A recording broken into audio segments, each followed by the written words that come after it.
Over the years, I've been asked countless times what I do for a living. On most occasions, I simply state that I'm an elementary school teacher and leave it at that. But many times when I'm feeling a little mysterious, I respond by saying that I'm in the transportation business.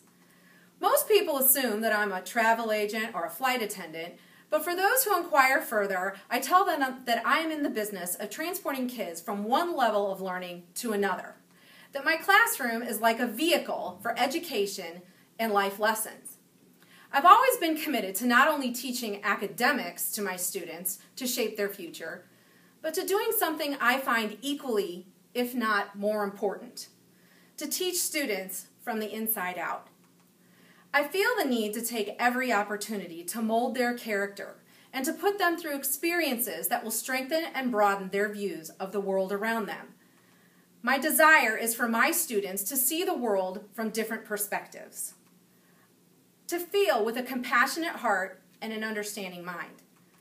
I want my students to notice and sit with the lonely child in the cafeteria, to genuinely congratulate another student on their success. I want them to feel the challenge of a difficult decision and the disappointment of not getting what they want. I want them to know that their actions have consequences, but that forgiveness is the ultimate gift. Why? Because that's the real world. That's what sticks. That's impact. When we allow kids to feel the experience, to connect it directly to their world, it becomes a part of them forever. So how am I committed to making a difference in my school, community, and the world? By fostering kids who will leave my classroom and travel out into towns, cities, and countries as kind-hearted, compassionate, productive members of society. And by giving kids a toolbox of lessons to carry with them on their journey to help them face life with courage, strength, and love. All the achievement tests in the world cannot measure this kind of impact on a child.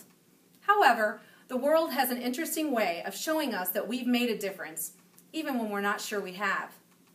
It's Andy, a former student, who is now a biochemist research assistant at Georgia Tech. It's Lindsay, the college admissions specialist at Georgia Highlands College. It's Claire in the Georgia Ballet, or Laura, the special education therapist. It's Garrett, the PSA pilot, and it's Rashida, who taught me that life lessons don't always come from the teacher. The difference we make as teachers in our schools and communities can take many forms, but the lasting impact comes less from the standards and the essential questions hanging on our wall and more from the power of creating hearts that will go out and compassionately change the world. Thank you.